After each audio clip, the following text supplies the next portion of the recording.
In one of the many Shia villages near Bahrain's capital, anti-government protesters take to the street. They do this night after night in their own areas, and it's gone on for 19 months.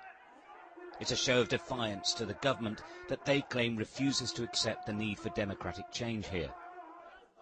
This is a peaceful march, but it is not sanctioned and they know it. It's anti-government and anti the royal family. But the police say this is no more than an excuse to throw Molotov cocktails at them. What do you say to that?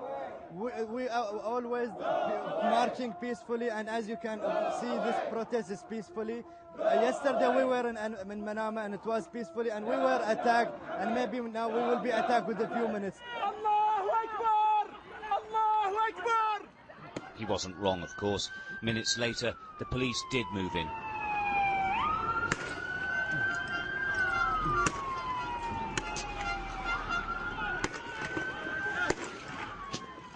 Their tear gas greeted with petrol bombs.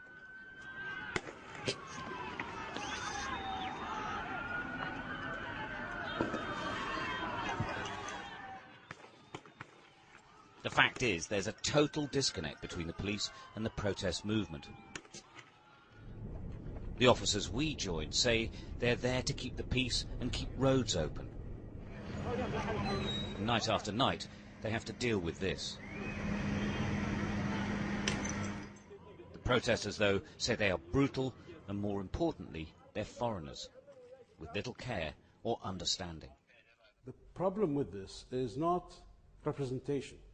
There are policemen, and if we're talking about Sunnis and Shias, as what you're trying to, I think, to say here, that probably not enough Shias represented in the police, or not enough I'm Bahrainis saying that the general. community says that the police does not exist to protect it. It is there here to protect the government, and they use foreign policemen to maintain that order. That's not true. I mean, do you know how many Bahrainis in the police force? No, I don't know. So, you know, there's a big percentage of the police that are Bahrainis, and from all segments, from Shias, Sunnis, from all segments of the Bahraini community.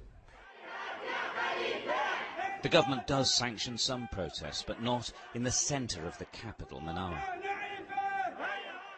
For a protest movement, of course, that is the point. So they infiltrate in small groups, suddenly shouting slogans before scarpering as the police move in.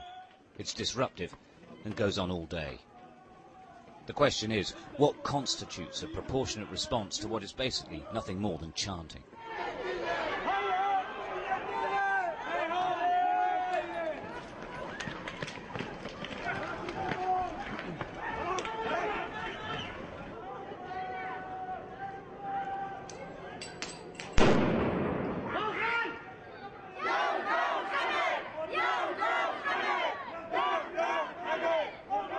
Well, these protests have been going for hours, running around the old souk in the centre of the city, and the snatch squads have been trying to catch any of the protesters. Well, a Molotov cocktail was thrown into the street, and immediately the police came in and took this man away.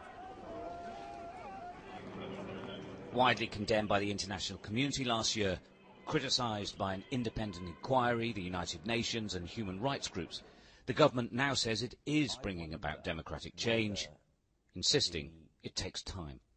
There have been many changes. Reform in the security forces, reform in the judiciary forces, reform in the parliament itself. So I think today we are in a very different position from 12 months ago, and if we can continue to progress at the pace of the past 12 months, then I think we'll be in a better position a couple of years from now. The Shia majority on this tiny island feel disadvantaged and disenfranchised. Their communities are poor. They feel like second-class citizens ruled by a Sunni minority who don't care. Crucially, they say nothing is changing, whatever the government tells the world. They've accepted more than 150 recommendations in Geneva, but we couldn't see anything on the ground happening. So what's going to happen, do you think?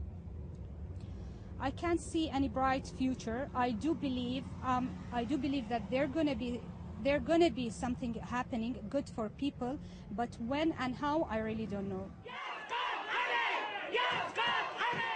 The spirit of the Arab Spring is here, but it is complicated. Political dialogue is possible, and there's room for manoeuvre on both sides. If they don't, Bahrain will suffer even more, because even the poorest fishermen one day will demand a voice. Stuart Ramsey, Sky News, Bahrain.